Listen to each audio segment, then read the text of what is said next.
Hello साथीहरू, नमस्ते। तपाईलाई मेरो च्यानलमा स्वागत छ। आज फेरि म नयाँ भिडियोको साथ प्रस्तुत भइसकेको छु। आज चाहिँ म राजमाको सब्जी पकाउन गइरहेको छु। यो चाहिँ सबैलाई मनपर्छ, पकाउन पनि एकदम इजी छ।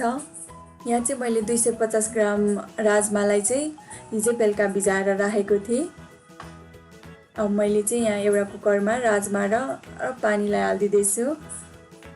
यसमा अब मैले 2टा दालचिनी हालिदिँदैछु, 2टा अलैँची, 2टा 3टा ल्वाङ,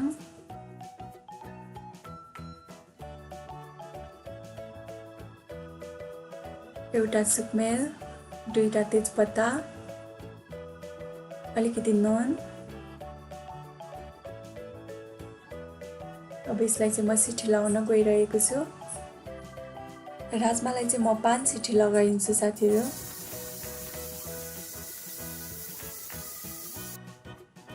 अब 5 सिटी पनि कम्प्लिट भइसकेको छ।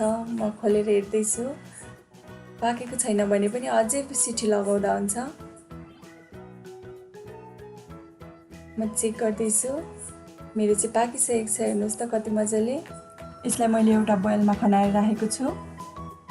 जिरा धनियाँ पाउडर, टमाटरलाई काटेर लिएको छु, अलिकति गरम मसला लिएको छु, नुन,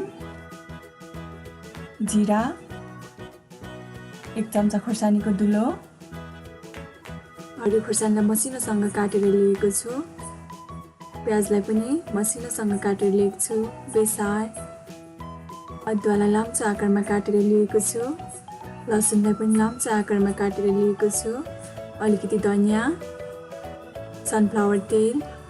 मैले चाहिँ यहाँ प्यान बसालिसकेको छु, तेल पनि हालिदिएँ। यसमा म जिरा फुराउँदैछु, सँगसँगै मैले प्याजलाई पनि हालिदिएँ। यसलाई म मजाले मिक्स गर्छु। मैले चाहिँ यहाँ 2टा प्याज काटेर लिएको हो। अब यतिको भएपछि म अदुवालाई पनि हालिदिँदैछु, सँगसँगै लसुनलाई पनि, बेसार, स्वादअनुसारको नुन, जिरा धनियाँ पाउडर। अब यसलाई म मजाले चलाउँछु ताकि मसलाहरू मजाले मिक्स होस्, मजाले पाकोस् भनेर। जबसम्म अलिअलि रातो हुँदैन तबसम्म चलाइदिइराख्नु होला।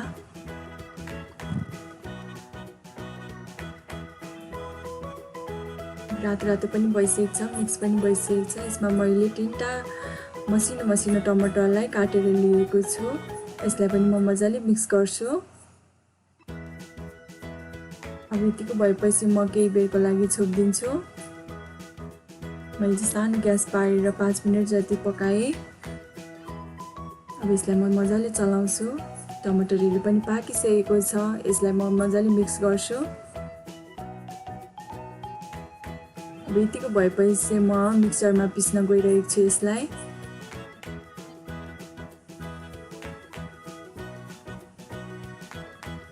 हजुरले चाहिँ अलिक सेलाएर पनि हाल्न सक्नुहुन्छ। मैले चाहिँ यहाँ तातो तातै हालेको छु। पेस्ट पनि रेडी भइसकेको छ। मैले कराई बसालेँ, यसमा म तेल हालिदिँदैछु। धेरै तेल हाल्नु पर्दैन, अघि नै मजाले मसला पकाएको भएर। मैले चाहिँ 1 चम्चा यहाँ धुलो खुर्सानीलाई लिएको छु। सँगसँगै म यतिखेरै अघि बनाएको पेस्टलाई पनि हालिदिँदैछु। खुर्सानीलाई धेरै डढ्नु दिनुहुँदैन। अब यसलाई म मजाले चलाइदिन्छु। मजाले मिक्स पनि भइसकेको छ। यसलाई चलाइदिइराख्नुहोस्। जबसम्म मसला मजाले पाक्दैन तबसम्म चलाइदिइराख्नुपर्छ। मैले चाहिँ यहाँ 1 चम्चा गरम मसला लिएको छु। यसले पनि स्वादलाई एकदम मिठो बनाउँछ। अब यसलाई पनि म मजाले मिक्स गर्छु। साथीहरू, मेरो च्यानललाई लाइक, सब्स्क्राइब र बेल आइकनलाई पनि दबाइदिनु होला।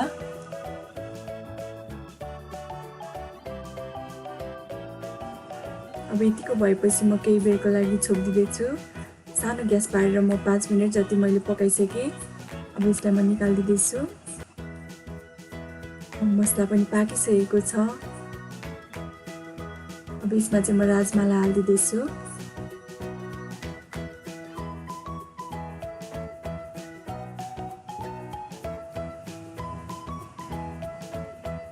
अब राजमालाई पनि मजाले मिक्स गर्छु।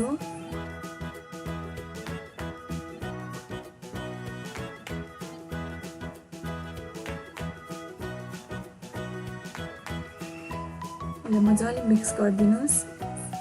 अब मसला पनि पाकिसकेको छ, राजमा पनि पाकेको भएर मैले यसमा पानीलाई एड गरेँ। हजुरहरूलाई कतिको ग्रेभी चाहिन्छ त्यही अनुसारको पानी हाल्न सक्नुहुन्छ। मैले चाहिँ यहाँ 1 गिलास हालेर छोपिदिएको छु। अब मेरो चाहिँ यतिको भइसकेको छ। हेर्नुहोस् त ठिक्कको ग्रेभी पनि भएको छ। अब यो पाकिसकेको छ।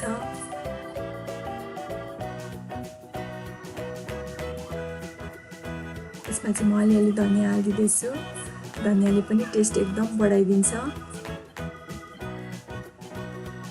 अघि हरियो खुर्सानीलाई पनि हालिदिँदैछु म।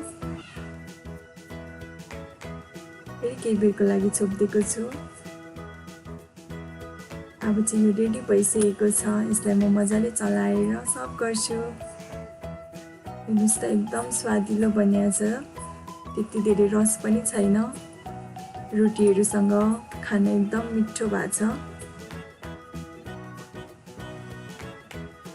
अब यसलाई चाहिँ म सर्भ गर्दैछु। हेर्नुहोस् त कति मिठो बनिएको छ। प्लिज तपाईँहरू पनि ट्राई गरेर खानुहोस्। कस्तो लाग्छ कमेन्टमा भनिदिनुहोस्। अन्तिमसम्म भिडियो हेरेर साथ दिनुभएकोमा धेरै धेरै धन्यवाद।